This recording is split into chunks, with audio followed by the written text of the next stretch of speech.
Assalamualaikum warahmatullahi wabarakatuh. Kami dari kelompok 2 mata kuliah pengantar pendidikan ingin menjelaskan unit 2 tentang unsur pendidikan. Ya. Sebelum perkenalkan, nama saya Fibria Zara. Nama saya Nadia Zafira. Nama saya Intan Nuraini. Nama saya Salva Herningtia Susanto. Dan nama saya Daniel Gabrielo. Selamat menyaksikan.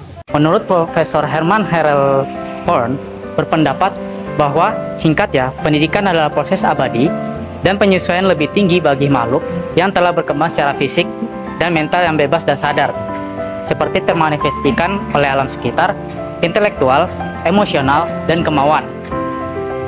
Selain itu, menurut Profesor Dr. John Dewey, dia berpendapat bahwa konsep dari pendidikan adalah proses pengalaman, karena kehidupan adalah pertumbuhan. Artinya, pendidikan membantu pertumbuhan batin tanpa dibatasi oleh usia itu sendiri. Pernyataan menurut para ahli ini bisa kita simpulkan bahwa dasarnya pendidikan itu adalah usaha untuk mencari ilmu pengetahuan dan dilaksanakan oleh pelaku pendidikan dengan penuh kesadaran. Di Indonesia sendiri, rumusan tentang pengertian pendidikan tertera pada Undang-Undang Nomor 20 Tahun 2003 tentang Sistem Pendidikan Nasional atau Sisdiknas. Di dalamnya ada 3 pokok utama, yaitu suatu usaha dilakukan secara sadar dan dilandasi perencanaan yang matang untuk mewujudkan proses pembelajaran yang dapat mengamalkan potensi dan pendidik.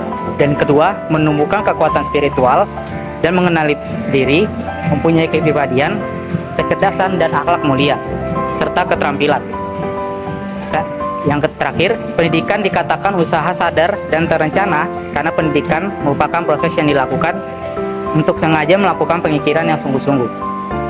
Proses pendidikan sendiri itu pun tertera dalam rancangan pelaksanaan pendidikan yang terdiri atas mata pelajarannya, kompetensi dasar dan standarnya, indikator yang dicapai, tujuan pembelajaran, metode dan alokasi, proses pembelajaran, dan cara penilaian hasil belajar, juga sumber belajar yang jelas dan terstandar.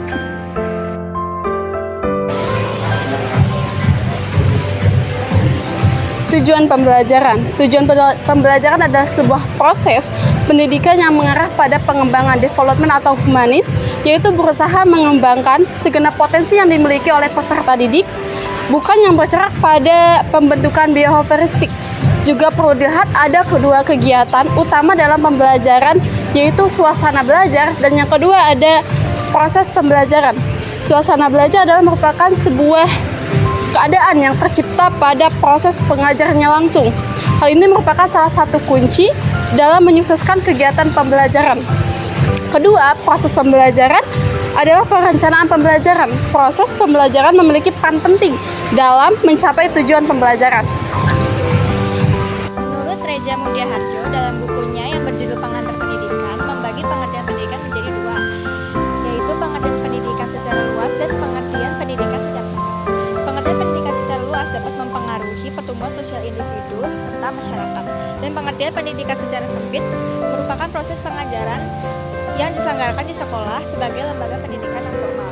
Proses pendidikan yang juga melibatkan banyak hal, yaitu melibatkan peserta didik, melibatkan pendidik, melibatkan interaksi yang edukatif, serta arah tujuan pendidikan. Tujuan dalam pendidikan. Pendidikan memiliki nilai yang baik dan luhur yang berfungsi memberikan arah dan acuan dalam mencapai tujuan hidup. Terdapat 2 tujuan pendidikan, yaitu umum dan khusus, yang dihubungkan oleh 4 tujuan, termasuk tujuan pendidikan nasional Indonesia, tujuan institusional, tujuan kurikuler, dan tujuan instruksional. Pendidikan diharapkan memberikan bekal yang cukup agar manusia memahami tujuan hidup dan mereka mampu menentukan langkah yang tepat dalam mencapainya. Dalam praktiknya, pendidikan dapat dilakukan secara formal maupun informal dan memiliki manfaat serta kegunaan yang penting dalam kehidupan.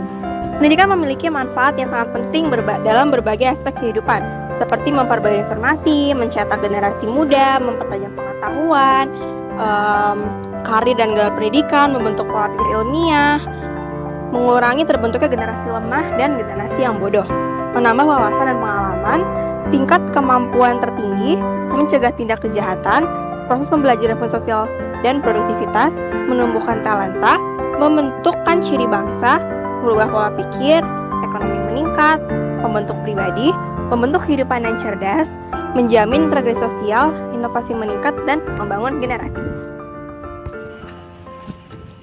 Sekian penjelasan dari kami. Bila ada kurang lebihnya mohon maaf. Semoga ilmunya bermanfaat. Wassalamualaikum warahmatullahi wabarakatuh.